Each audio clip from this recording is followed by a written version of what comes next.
नमस्कार, स्वागत है आप सभी का राजस्थान करंट अफेयर्स की इस क्लास में। तो जैसा कि कल से हमने शुरुआत की थी राजस्थान बजट 2022-23, उसको लेके कुछ क्वेश्चन हमने डिस्कस किए। ज़्यादातर क्वेश्चन ऐसे थे जिनमें बजट 2022-23 में जो नए संस्थान हैं कहाँ उनकी स्थापना की जाएगी और कितना उनका बजट रहेगा, इस तरह की चीज़ें कल की क्लास में फोकस में रही थी और इस तरह के क्वेश्चन भी पूछे गए हैं। कौन सा नया संस्थान, कौन सा पार्क या कौन सा इंस्टीट्यूट, कौन से ज़िले में और कितने बजट के साथ शुरू किया गया है, ऐसे क्वेश्चन पूछे जाते हैं।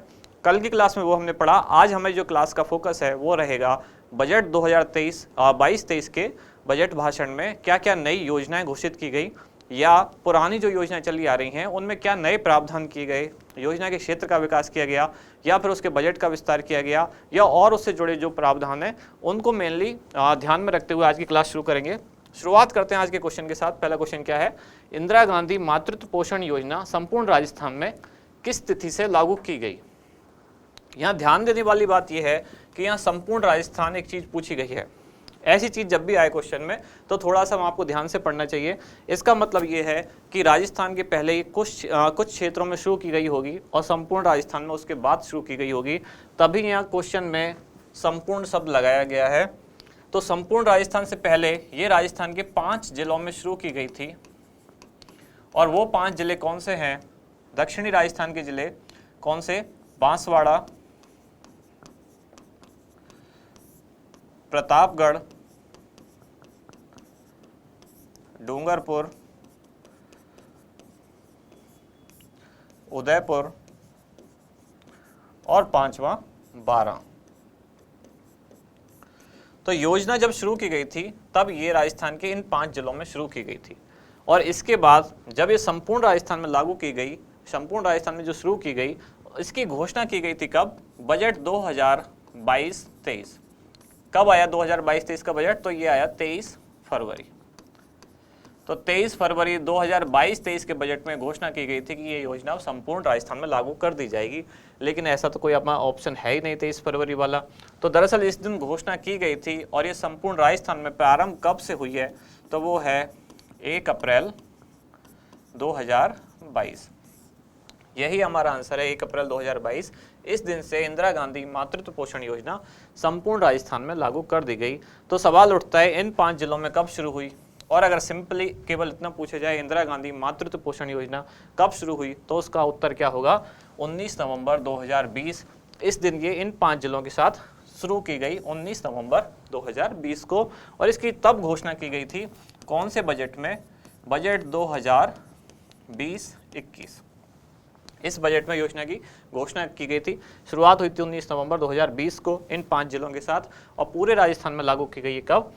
घोषणा की गई थी 23 फरवरी 2022 को, लागू हुई है 1 अप्रैल 2022 से। अब छोटी सी जानकारी योजना के बारे में ले लेते हैं कि योजना क्या है। तो वैसे तो नाम में ही सब कुछ पता होता है। मातृत्व पोषण मतलब जो गर्भवती महिलाएं हैं उनके पोषण को ध्यान में रखते हुए सरकार ने एक योजना शुरू की है, जिसमें क्या है खास बात यह है कि दूसरी संतान के जन्म पर 5 अलग अलग किस्तों में सरकार 6,000 रुपए की आर्थिक सहायता देगी। कितने रुपए? 6,000 रुपए। और ये कितने किस्तों में दिए जाएंगे? तो 5 अलग अलग किस्तों में ये सहायता राशि दी जाएगी। 1,000 की कुछ किस्तें हैं और फिर एक किस्त 2,000 रुपये की है। अलग अलग उनका टाइम है। जैसे शुरू में गर्भावस्था की जांच के दौरान एक किस्त दी जाएगी, फिर अगर जो सिस्टमेटिक डिलीवरी है मतलब इंस्टीट्यूशनल जो डिलीवरी है सरकारी अस्पताल में या किसी भी संस्थागत जो हॉस्पिटल है वहाँ अगर डिलीवरी होती है फिर उसके बाद एक किस्त दी जाएगी। फिर बच्चों को टीके वगैरह लगाने पर फिर अगली किस्त दी जाएगी। तो इस तरह से इसकी 5 किस्तें, जैसे कि एक राजलक्ष्मी योजना है जो आपने पढ़ी होगी, उसमें भी इसी तरह की किस्तों में कुछ जो है आर्थिक सहायता वो दी जाती है। वैसा ही यहाँ है। तो इसमें भी 5 अलग अलग किस्तों में 6,000 रुपये की राशि दी जाएगी। ये योजना डिटेल में सुजस वाली उसमें क्लास में हमने की है, आप वहाँ देख सकते हैं।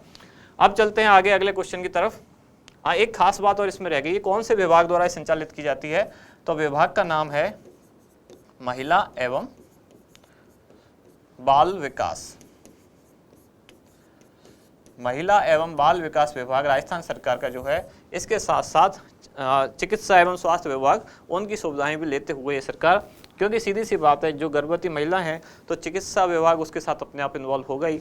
तो महिला एवं बाल विकास विभाग और उसके साथ चिकित्सा विभाग की सुविधाएं साथ में लेते हुए ये दोनों विभाग इस योजना को संचालित करते हैं। अब आगे चल रहे हैं, अगला क्वेश्चन क्या है, राज्य बजट 2022-23 में घोषित टेक्नोलॉजी आधारित इंडस्ट्री लगाने हेतु बहुमंजिला उद्योग परिसर, बजट में केवल ये लिखा हुआ है इंग्लिश में ही कि मल्टी स्टोरीड इंडस्ट्रियल कॉम्प्लेक्स।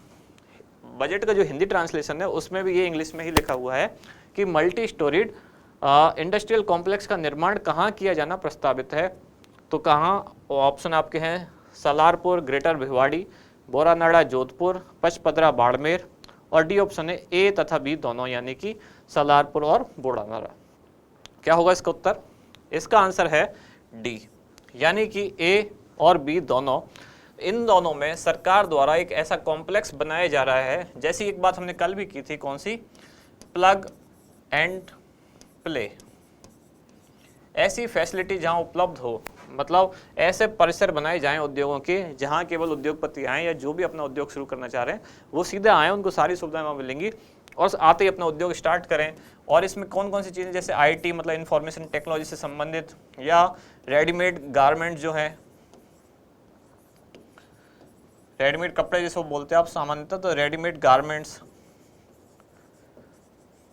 या ज्वेलरी, या ऐसे शॉर्ट में मैं केवल नाम के लिए जे लिख दिया। तो ऐसे बहुत सारे जो उद्योग धंधे हैं वो यहाँ शुरू किए जा सकते हैं।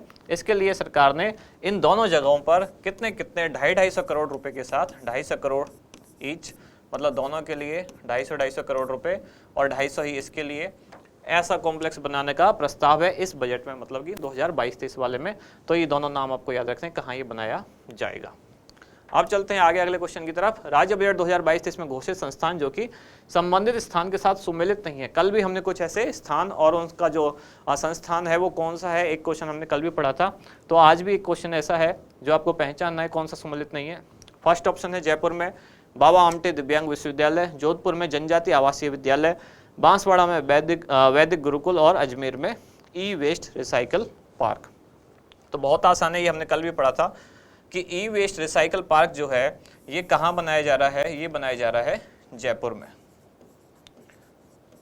और इस बजट में 22-23 वाले में ये भी घोषणा की गई थी कि ई वेस्ट डिस्पोजल एक पॉलिसी भी लाई जाएगी, ये हमने कल की क्लास में भी पढ़ा था। तो ई वेस्ट रिसाइकल पार्क कहाँ बनेगा, जयपुर में। और दूसरा जयपुर में और क्या है, बाबा आमटे दिव्यांग विश्वविद्यालय, ये भी बनेगा।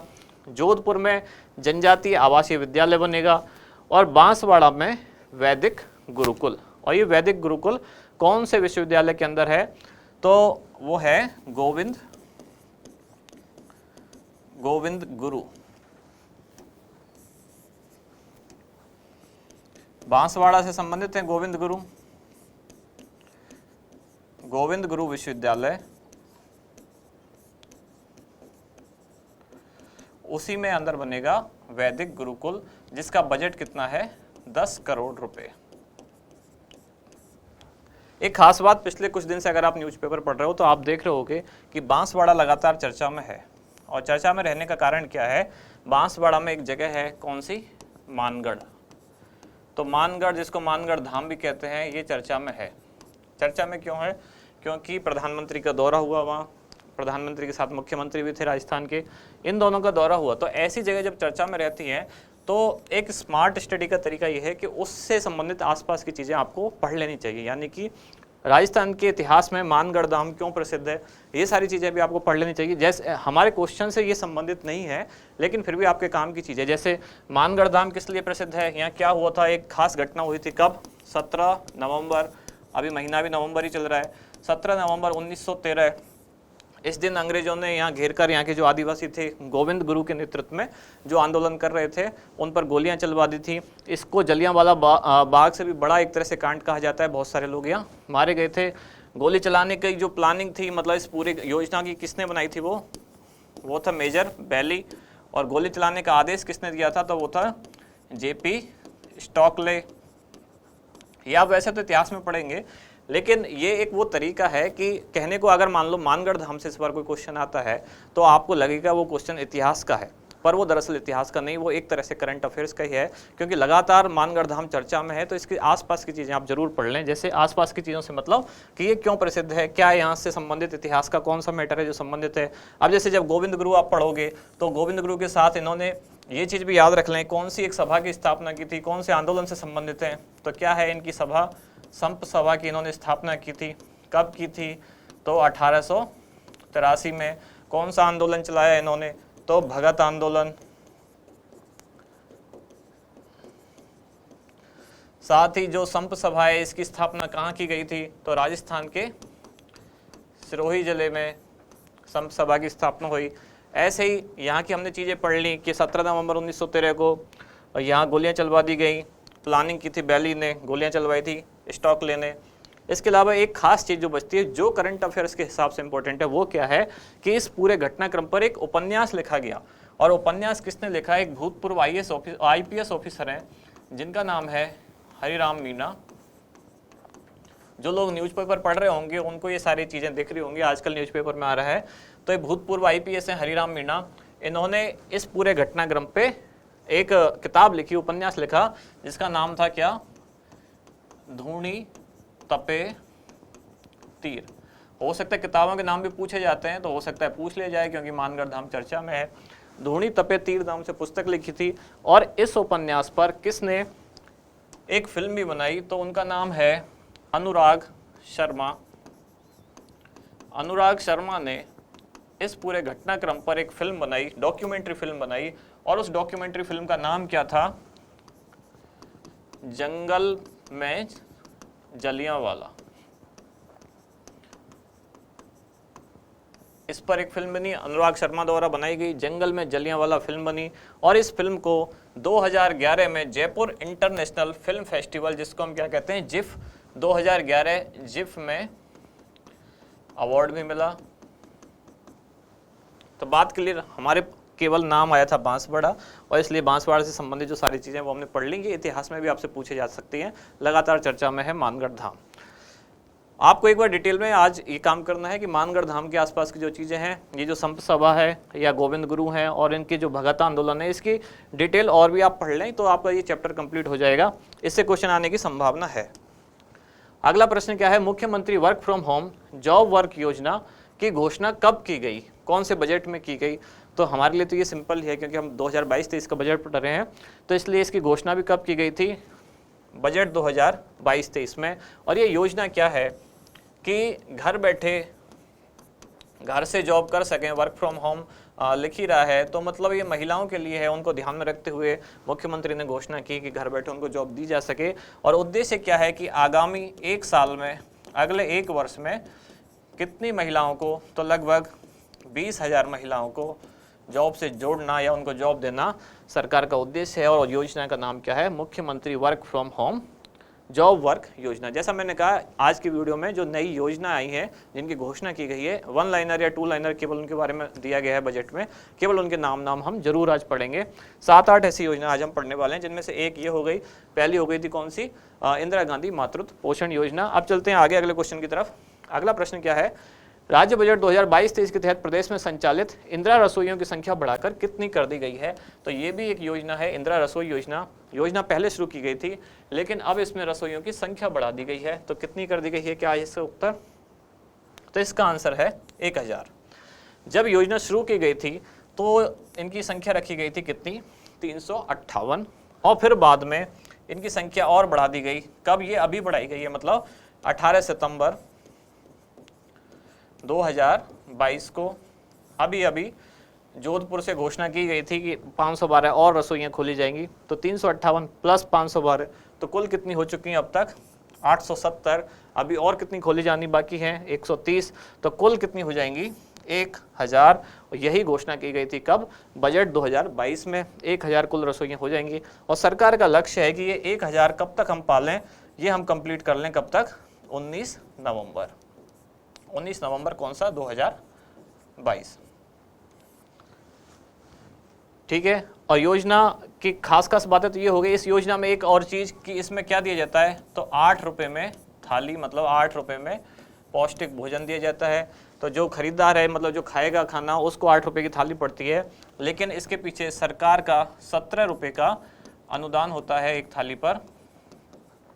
मतलब खरीदने वाले को 8 रुपये थाली पड़ती है, सरकार उसमें 17 रुपये अपनी तरफ से लगाती है। तो कुल कितना हो गया? 17 और 8, ये टोटल कीमत है। लेकिन आपको 8 ही याद रखना है, यही पूछे जाने वाला क्वेश्चन है। संचालन कौन करता है इसका? तो नगरीय विकास विभाग, जो स्वायत्त शासन विभाग के अधीन है, तो एक तरह से स्वायत्त शासन विभाग ही शहरों में, स्वायत्त शासन विभाग इसकी नोडल एजेंसी है। स्वायत्त शासन विभाग के अंडर में आता है कौन सा, इसके साथ मिलकर नगरीय विकास एवं आवासन विभाग, ये इस योजना का संचालन करता है, या इस योजना के तहत जो भी वितरण किया जाएगा भोजन वगैरह का, वो ये दोनों विभाग देखते हैं।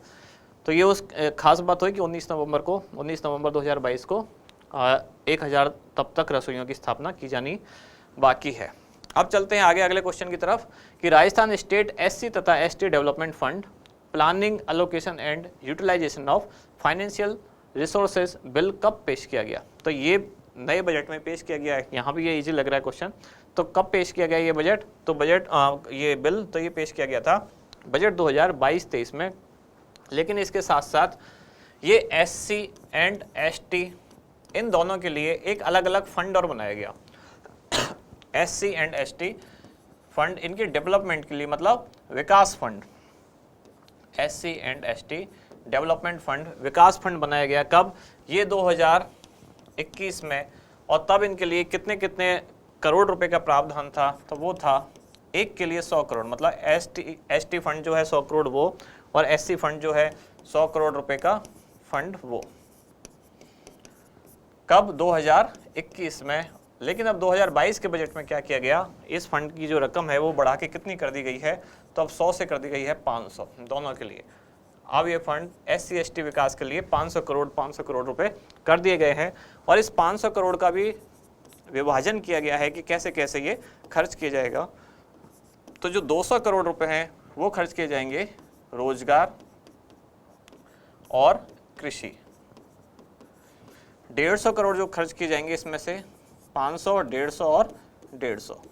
दूसरे जो 150 करोड़ खर्च किए जाएंगे वो किस पर किए जाएंगे, शिक्षा और सामाजिक सुरक्षा।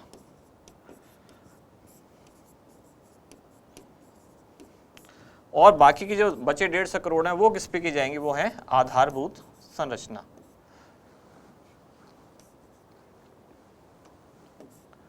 इंफ्रास्ट्रक्चर डेवलपमेंट, ये इस पर खर्च किए जाएंगे, आधारभूत संरचना। क्लियर हुई बात। केवल खास बात यह है कि एक नया बिल पेश किया गया है इस बजट में, तो उस बिल का नाम आपको याद रखना है। वो कौन सा बिल है, वो है Rajasthan state SC and ST development fund. कब पेश किया गया, इस बजट में पेश किया गया, जिसके तहत अब 500 करोड़ रुपए एससी फंड पर 500 और एसटी फंड पर 500 खर्च किए जाएंगे। और उसको ऐसे खर्च किया जाएगा 200 रुपये रोजगार और कृषि पर, 150 करोड़ रुपये शिक्षा सामाजिक सुरक्षा पर, और 150 करोड़ रुपये आधारभूत संरचना पर। ये 150 करोड़ है, ये केवल 150 रुपये नहीं है, या केवल 500 रुपये नहीं है, ये है 500 करोड़। ये तो सिंपल सी बात है, आप अपने आप समझ जाएंगे ये चीज़। तो यहाँ भी 500 करोड़, वहाँ भी 500 करोड़। अब आगे चलते हैं अगले क्वेश्चन में। राज्य में बेघर वृद्धजन, कामकाजी महिलाओं एवं असहाय निराश्रित व्यक्तियों के लिए आवासीय संस्थान उपलब्ध कराने हेतु किस संस्था की तर्ज पर मुख्यमंत्री पुनर्वास गृह योजना, तो यहाँ भी एक नई योजना आ गई। कौन सी, मुख्यमंत्री पुनर्वास गृह योजना की घोषणा की गई। और इस तरह का क्वेश्चन अभी भी पूछा गया था, कौन सा, फर्स्ट ग्रेड के एग्जाम में, जिसमें क्या पूछा गया था, नंदघर। तो वहां तो उत्तर था नंदघर, और यहाँ उत्तर क्या होगा। अब एक ऑप्शन तो मैंने वैसे ही हटा दिया, 3 ऑप्शन बचे, अपना घर, आवास गृह या पालना गृह। तो इसका उत्तर क्या है, अपना घर। नंदघर तो हम पहले पढ़ चुके हैं कि नंदघर में क्या था कि राजस्थान सरकार और इनके साथ जो वेदांता समूह है, वेदांता समूह के प्रमुख कौन है, अनिल अग्रवाल। तो उन दोनों ने मिलकर राजस्थान में जो आंगनवाड़ी कार्यक्रम चल रहा है, आंगनवाड़ी जो केंद्र हैं, ऐसे 25,000 आंगनवाड़ी केंद्रों को, कितने, 25,000 आंगनवाड़ी केंद्रों को ये डेवलप करेंगे। और उनमें बच्चों के लिए जो आधारभूत सुविधाएं चाहिए, खेलने के लिए, प्री स्कूल जो एजुकेशन के लिए जो उन्हें चीज़ें चाहिए वो डेवलप करेंगे। कहाँ, उसका नाम तो दिया गया था नंदघर। इस न्यूज़ को हमने, हमारी जो सेकंड क्लास हुई थी यही राजस्थान करंट वाली, उसमें पहला क्वेश्चन यही रखा है, तो आप एक बार वहाँ जाके भी देख सकते हैं। और यहाँ जो ये योजना है, अपना घर इसका नाम है, ये योजना क्या है कि ऐसे जो वृद्ध लोग हैं, निराश्रित लोग हैं, ऐसी महिलाएं हैं जिनका कोई आश्रय नहीं है, तो उनके लिए एक संस्था है अपना घर, वो उनको घर प्रोवाइड कराती है, वहाँ रखती है उनको, एक तरह से आप कह सकते हैं वो वृद्धाश्रम की तरह है। तो सरकार भी अब इसी योजना की तर्ज पर मतलब एक अपनी योजना लाई है जिसका नाम है मुख्यमंत्री पुनर्वास गृह योजना। और इस योजना में क्या किया जाएगा कि जितने भी जिले हैं मतलब सभी जिलों में ऐसे पुनर्वास गृह बनाए जाएंगे, सभी जिले इसमें सम्मिलित हैं उनकी आवश्यकता के अनुसार। अब कहने को तो 33 जिले हैं, लेकिन आवश्यकता के अनुसार शुरुआत में कितने बनाए जा रहे हैं, तो हर जिले में मिनिमम एक तो है ही, लेकिन शुरुआत में कितने बनाए जा रहे हैं, कुल 45, मतलब किसी किसी जिले में एक से ज़्यादा भी हैं। तो 45 ऐसे आवास गृह बनाए जाएंगे और इनमें जो क्षमता होगी मतलब कितने लोग इसमें रह सकते हैं, तो 75 यानी कि 75 ईच, मतलब एक घर में 75 लोग रह सकते हैं। ऐसा एक तरह का हॉस्टल कह लो या कोई आवास गृह कह लो या कुछ भी ऐसा संस्थान कह लो जिसको बनाया जाएगा, उसका नाम रखा गया है मुख्यमंत्री पुनर्वास गृह योजना। घोषणा की गई थी बजट 2022-23 में। और कौन सी संस्था से प्रेरणा लेकर, अपना घर। और नंद घर किससे संबंधित है, ये है वेदांता समूह, अनिल अग्रवाल जिसके सदस्य हैं, आंगनवाड़ी से संबंधित है। अनिल अग्रवाल जो है उनको राजस्थान रत्न अवार्ड भी दिया गया था, मैंने ये बात भी तब बताई थी। उनके साथ 5 और लोगों को दिया गया था राजस्थान रत्न अवार्ड। तो देखते हैं आप लोग कमेंट्स में बताएं वो 5 लोग और कौन कौन है जिनको राजस्थान रत्न अवार्ड दिया गया। अब चलते हैं आगे अगले क्वेश्चन की तरफ। राजस्थान स्मार्ट सिटी योजना के तहत शामिल शहर है, तो ये भी एक नई योजना आएगी, राजस्थान स्मार्ट सिटी योजना। कौन कौन से हैं उत्तर, अलवर, जोधपुर, भीलवाड़ा या उपयुक्त सभी, ये तीनों। क्या होगा इसका आंसर, इसका उत्तर है उपयुक्त सभी, यानी कि ये तीनों। इस योजना में दरअसल एक योजना है केंद्र सरकार की स्मार्ट सिटी और एक फिर राज्य सरकार। अब इस योजना में केंद्र सरकार ने थोड़ा खुद ही स्मार्टली काम कर दिया, मतलब केंद्र सरकार ने राजस्थान के जो 4 शहर हैं उनको स्मार्ट सिटी बनाने की घोषणा किया। वो 4 शहर कौन कौन से हैं, वो है जयपुर, अजमेर, उदयपुर और कोटा। तो केंद्र सरकार ने राजस्थान के केवल ये 4 शहर लिए कि हम इनको स्मार्ट बनाएंगे, लेकिन ये 4 शहर राजस्थान के पहले ही सबसे ज़्यादा डेवलप शहर है, यही चारों।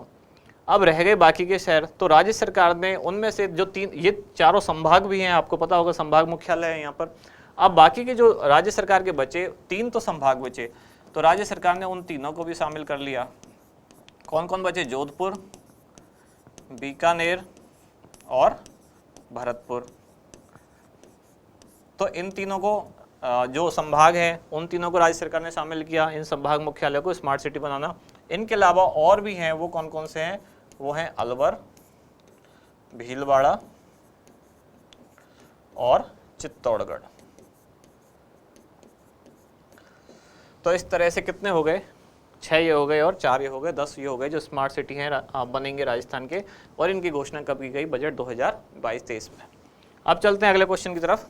अगला प्रश्न क्या है, राज्य बजट 2022-23 में घोषित मुख्यमंत्री क्षेत्रीय ग्रामीण विकास योजना, फिर से एक योजना जो नए बजट में आई है, मुख्यमंत्री क्षेत्रीय ग्रामीण विकास योजना हेतु कितने बजट का प्रावधान किया गया है। तो ये जो योजना है बजट में इनके लिए केवल 1 लाइन, 2 लाइन या 3 लाइन के बारे में जानकारी दी गई है और कहा गया है आगामी वर्ष में शुरू होंगी। तो ये योजना अभी तक लागू नहीं हुई है, केवल ये बजट में दी गई है। तो आपको भी केवल इतना याद रखना है इनके लिए बजट कितना आवंटित किया गया है और इनका उद्देश्य क्या है, वही चीज़ें यहाँ है।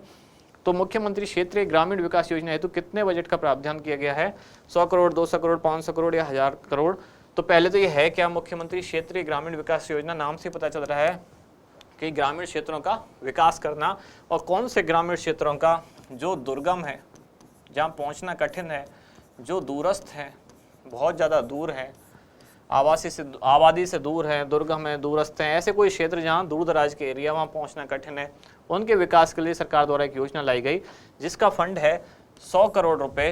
तो इसके साथ ही योजना शुरू की गई और इनका अब क्या विकास किया जाएगा, इनमें आधारभूत संरचना। दुर्गम क्षेत्रों में सबसे पहले जो जरूरत होती है वो है आधारभूत संरचना की, यानी कि सड़क, बिजली, पानी एक्सेट्रा, ये जो चीज़ें हैं, शिक्षा, स्वास्थ्य। तो इन संरचनाओं के विकास के लिए 100 करोड़ रुपए से ये योजना शुरू की गई। इसका प्रावधान किए गए जो आगामी वर्षों में शुरू होगी, लॉन्च होगी। इसके साथ ही जो पहले अलग अलग कार्यक्रम और चल रहे थे राजस्थान सरकार के, उनका भी बजट बढ़ा दिया गया है। जैसे कि एक चल रहा था डांग क्षेत्र विकास कार्यक्रम, मैं शॉर्ट में लिख रहा हूँ डांग क्षेत्र विकास और कार्यक्रम। ऐसे ही चल रहा था एक मेवात क्षेत्र विकास कार्यक्रम। ऐसे ही चल रहा था एक मगरा क्षेत्र विकास कार्यक्रम। तो इन तीनों क्षेत्रों का विकास कार्यक्रम तो पहले ही चल रहा था। अब सरकार ने इसमें एक और नई योजना लाई है, वो कौन सी है? मुख्यमंत्री क्षेत्रीय ग्रामीण विकास कार्यक्रम। अब इसको भी इसमें सरकार इन क्षेत्रों का भी अब विकास करेगी। 100 करोड़ रुपए का उनमें फंड आवंटित किया गया है। अब चलते हैं, आज का लास्ट क्वेश्चन वो क्या है? मुख्यमंत्री डिजिटल सेवा योजना, ये भी नई योजना। मुख्यमंत्री डिजिटल सेवा योजना के संबंध में सही कथन क्या है? यहाँ उद्देश्य लिखे गए हैं, तो आपको पहचानना है कौन सा सही है। पहला, इसके तहत घर बैठे सरकार की सुविधाओं का लाभ पहुंचाया जा सकता है। इसके तहत लाभ लगभग 1 करोड़ 33 लाख महिलाओं को निःशुल्क स्मार्टफोन दिए जाएंगे। योजना हेतु लगभग 2500 करोड़ रुपए वार्षिक व्यय प्रस्तावित है। और डी ऑप्शन क्या है? उपरोक्त सभी। तो क्या होगा इसका उत्तर? इसका आंसर है उपयुक्त सभी। सरकार ने एक योजना लाई है जिसका नाम है मुख्यमंत्री डिजिटल सेवा योजना। योजना के नाम से ये पता चल रहा है डिजिटली सारी सेवाओं का लाभ आपको पहुंचाया जाएगा। इसका मतलब पहला स्टेटमेंट तो सही है कि सरकार की सुविधाओं का घर बैठे लाभ पहुंचाना, डिजिटल होने का मतलब ही यही है। अब इस योजना में सरकार ने घोषणा की है, राजस्थान में जो महिला मुखिया है परिवार की, तो हर परिवार की महिला मुखिया को निःशुल्क स्मार्टफोन दिया जाएगा। तो इस तरह से 1 करोड़ 33 लाख परिवारों की महिला मुखियाओं को निःशुल्क स्मार्टफोन दिया जाएगा। इसके साथ साथ और क्या दिया जाएगा? स्मार्टफोन के साथ 3 साल तक उसमें फ्री इंटरनेट भी दिया जाएगा। स्मार्टफोन प्लस 3 साल का मुफ्त इंटरनेट, और इसमें व्यय होगा कितना? लगभग 2500 करोड़ रुपए वार्षिक। तो ये सभी इस योजना के उद्देश्य हैं। अब कल की एक बार क्लास रिवाइज कर लेते हैं, देखते हैं कल क्या क्या पढ़ा था हमने। पहला क्वेश्चन क्या था? राज्य का पहला कृषि बजट कब प्रस्तुत किया गया? ये भी कल बजट वाली क्लास थी और आज भी हम बजट ही पढ़ रहे हैं। कल ज़्यादातर कुछ ऐसे थे जहाँ संस्थान पूछे थे और आज ज़्यादातर योजनाएं हमने पढ़ी। तो पहला कृषि बजट कब प्रस्तुत किया? वर्ष 2022-23 में कृषि आया, 21-22 में पेपरलेस पहला बजट आया और 12-13 में पहला राजस्थान का जेंडर बजट। साथ में मैंने थोड़ी सी बात की 2017-18 में क्या हुआ था? रेल बजट को आम बजट के साथ जोड़ दिया गया था। भारत का पहला बजट आया 7 अप्रैल 1860 को। किसने प्रस्तुत किया था? जेम्स विल्सन ने। आज़ाद भारत का पहला बजट आया था 26 नवंबर 1947 को। किसने प्रस्तुत किया था? आर के षणमुखम चेट्टी ने। और 1920 में एक्वर्थ समिति की सिफारिश पर यह कहा गया कि रेल बजट को अलग से प्रस्तुत किया जाए और इनकी बात मान ली गई। और 1924 में अलग से रेल बजट प्रस्तुत किया जाने लगा, जो 2016 तक चला, कुल 92 साल तक चला। और पहले बजट प्रस्तुत किया जाता था शाम को 5 बजे, उसको बाद में चेंज किया गया। कब किया गया? वो कर दिया गया सुबह 11 बजे। अच्छा, यहाँ मैंने एक गलत चीज़ और लिख दी थी कि ये अटल बिहारी वाजपेयी की जो सरकार का कार्यकाल लिखा था मैंने बोला जरूर था कि 6 साल सरकार रही, लेकिन यहाँ लिख कितना दिया है? 1998 से 2002, तो ये तो 4 ही साल हुए। तो ये सरकार रही 1998 से 2004। पहले 13 दिन की सरकार बनी, फिर 13 महीने की सरकार बनी और फिर पूरे 5 साल की सरकार बनी अटल बिहारी वाजपेयी की।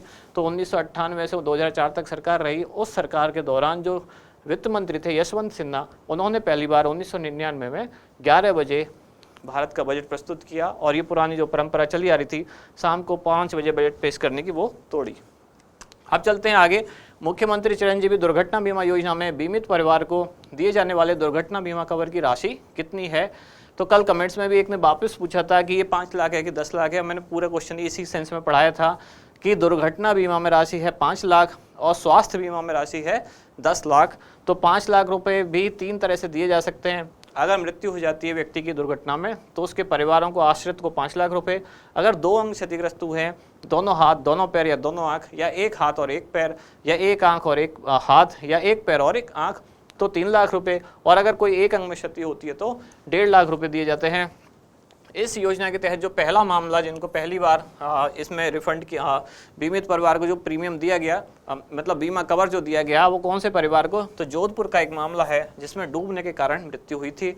इसमें 7 तरह की दुर्घटनाएं शामिल हैं, जिसमें से एक था डूबना। बाकी भी 6 और हैं, जैसे कि ऊंचाई से गिरना, या मकान ढहना, या बिजली से जलना, या फिर आग से जल जाना, या किसी रासायनिक द्रव्य का छिड़काव। इस तरह से करके कुल 7 दुर्घटनाएं हैं।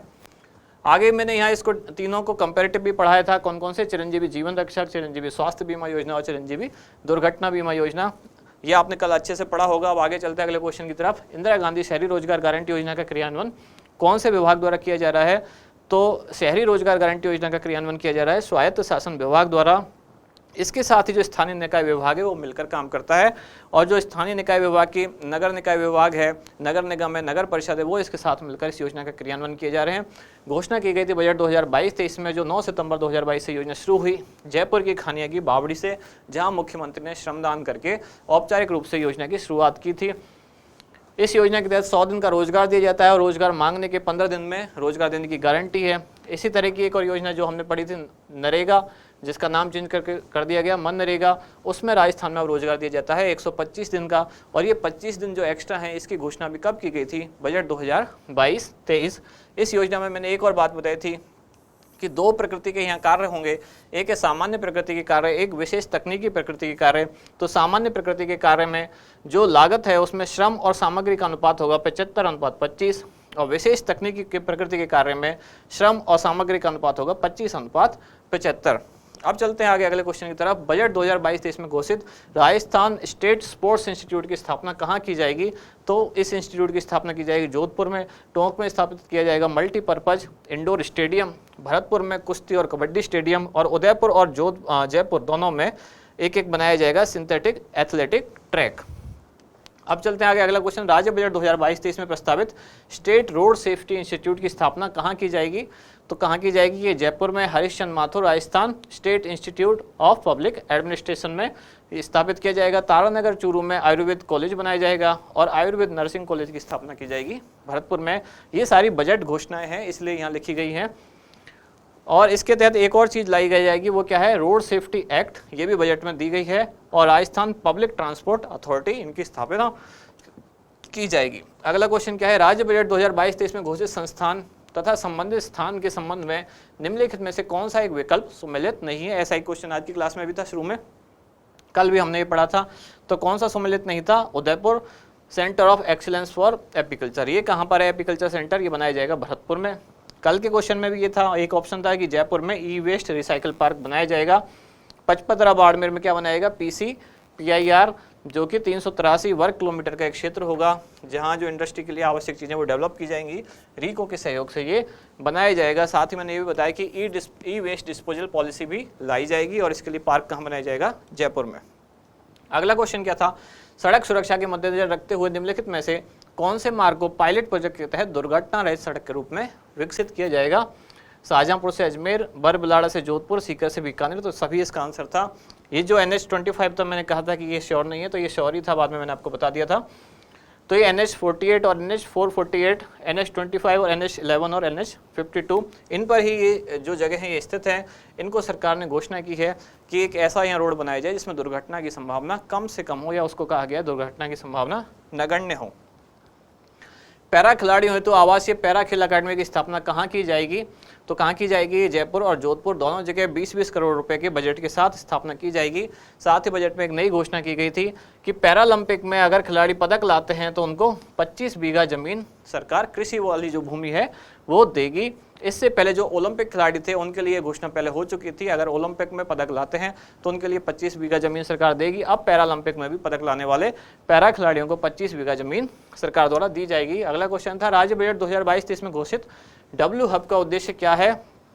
तो मैंने कल एक बात कही थी, W के नीचे अंडरलाइन इसलिए हो रहा है क्योंकि W से समझ में आता है कि ये महिलाओं से संबंधित है, लेकिन 4 ऑप्शन ही हमारे महिलाओं वाले थे। तो इसका आंसर क्या था? महिला उद्यमिता को बढ़ावा देना। मतलब ये ऐसा सेंटर बनाया जाएगा जहां सर्विस, MSME और स्टार्टअप, इनको प्लग एंड प्ले की सुविधा मिल सके। आज भी हमने एक क्वेश्चन में ये पढ़ा था कि प्लग एंड प्ले की सुविधा के लिए एक मल्टी स्टोरी इंस्टीट्यूट बनाया जाएगा बजट घोषणा में। और ये जो सेंटर है, ऐसे 3 सेंटर बनाए जाने का प्रस्ताव है बजट में। कहाँ कहाँ? जयपुर, जोधपुर और कोटा में। सेंटर का नाम क्या रहेगा? Rajiv Gandhi knowledge service and innovation centre. 200-200 crore रुपए के 3 सेंटर इनका बजट बनाया जाएगा, और उसी सेंटर के अंदर महिलाओं के लिए अलग से एक एरिया बनाया जाएगा जिसको नाम दिया गया है W हब। आगे अगला क्वेश्चन क्या था कि राज्य बजट 2022-23 में पालनहार योजना के तहत 0 से 6 आयु वर्ग के अनाथ बच्चों को दी जाने वाली राशि कितनी कर दी गई है? ये अनाथ शब्द ने बाद में जोड़ा था, क्वेश्चन में टाइप नहीं था। तो अनाथ बच्चों के लिए कितनी कर दी गई है? ये है 1500 रुपये प्रति माह। लेकिन इसमें कई कैटेगरी हैं, केवल अनाथ बच्चों की कैटेगरी नहीं है, और भी कई सारी कैटेगरी हैं। तो कुछ कैटेगरी में 500 रुपये प्रति माह भी है, कुछ में 1000 है, कुछ में 1500 और कुछ में 2500। तो 6 से 18 वर्ग के 18 वर्ष आयु वर्ग के जो बच्चे हैं उनको अब दिए जाएंगे 2500 रुपये, और 6 वर्ष तक के जो बच्चे हैं उनको दिए जाएंगे 1500 रुपये आज सुजस वाली क्लास में भी हमने पढ़ा है। और कौन से विभाग द्वारा? तो सामाजिक न्याय एवं अधिकारिता विभाग द्वारा इस योजना का संचालन किया जा रहा है। तो ये हुई दोनों क्लास, कल की और आज की। बजट में हमारी जो खास चीज़ें हैं वो अब कंप्लीट हो चुकी हैं। कुछ और चीज़ें बची हैं, 1-2 योजना बची हैं, जैसे कि डॉक्टर भीमराव अम्बेडकर उद्यम प्रोत्साहन योजना या एक आध और जो नई चीज़ें हैं, कुछ चीज़ों में बजट बढ़ा दिया गया है, उनको अब हम देखेंगे कल की क्लास में। उसके बाद ये बजट समाप्त हो जाएगा और शायद एक लास्ट क्लास फिर बचेगी जिसमें राजस्थान वन स्थिति रिपोर्ट, और हो सकता है या एक और एक्स्ट्रा लगे तो वो हो सकता है भारत की वन स्थिति रिपोर्ट। कोशिश होगी कि वो एक में कंप्लीट हो जाए। तो मैक्सिमम अब 2 क्लास और होंगी, जिसमें कि ये 2022 वाला जो है, जनवरी से मार्च 2022 वाला जो हमारा करंट अफेयर्स का पोर्शन है वो अब कंप्लीट हो जाएगा। फिर इसके बाद हम स्टार्ट करेंगे अप्रैल मंथ। तो अब मिलते हैं कल अगली क्लास में अगली न्यूज़ के साथ, अगली वीडियो में। धन्यवाद।